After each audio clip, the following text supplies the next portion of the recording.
พาพี่น้องแลนออกมาทางดินเหลืองดินแดงนะพี่น้องเนาะทางไปให้ไปหน้าก็ว่าได้แต่ว่าเป็นทางลัด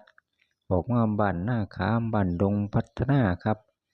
หลังจากไปบ้านพักข้างหน้าแล้วฮักแลนลัดออกมาอีกหมู่บ้านหนึ่งครับพี่น้องเพื่อว่าสิเดินทางโค้งขึ้นครับตัว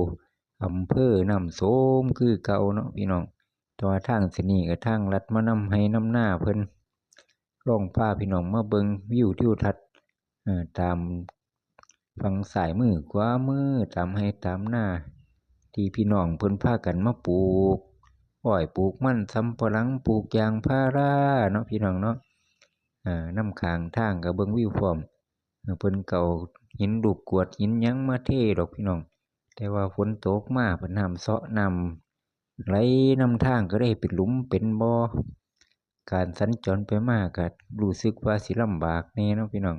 แต่ว่าก็ได้มาแล้วก็ต้องเดินทางต่อไปให้มันฮอดจุดหมายปลายทางทางก็บ่ไกลดอกพี่น้องแต่ว่าก็ไปยากก็เลยได้ขับแล่นช้าไปเลยเนาะพี่น้องเนาะค่อยขับไปขับเร็วขับไวบ่ได้ก็เบิ่งวิวไปนำล่ะพี่น้องวิวธรรมชาติแต่กี้แต่ก่อนมันก็บ่เป็นหยังเนาะพี่น้องก็พอไปได้อยู่หนทางก็ได้ก็ถือว่าดีไปจังนี้พี่น้องเนาะเป็นบรรยากาศจากแล่นถนนลาดยางถนนคอนกรีตแล้วเราก็มาแล่นมาวิ่งถนนทางลูกรังในทางดินแดงดินเหลืองไปปะปนกันไปเบิ่งวิถีชีวิตกันเฮ็ดให้เฮ็ดหน้าของพี่น้องชาวชนบทในหมู่บ้านต่างๆฝั่งซ้ายมือขวามือเพิ่นพากันปลูกหยังแหน่เราก็สิรู้จักเนาะพี่น้องถือเป็นการเฮ็ดคลิปทำคลิปชมวิวธรรมชาติไปพร้อม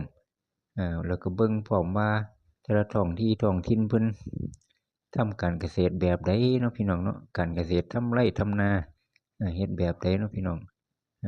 แต่ละไร่แต่ละพื้นที่ป่าสักก็มีเด้พี่น้องป่าสักท้องฝั่งขวามือก็มีฝั่งซ้ายมือเพิ่นก็จงไว้แต่เก็บเห็ดเนาะพี่น้องปลูกไม้ยูคาไปพร้อมไว้แต่เฮ็ดเก็บเห็ดเก็บหยังคันฝนตกมาก็เล่นไปเล่นมาล่ะพี่น้องก็ถือว่าแดดอยู่มื้อนี้ช่วงนี้ก็แดดออกแน่อยู่หลังจากฝนตกมาส่วนมากสิปลูกอ้อยหลายแถวนี้พี่น้องน้ำก็ไหลมานำอยู่เดะพี่น้องพอฝนตกแล้วน้ำขังไหลมานำร่องทางข้างทางเนาะ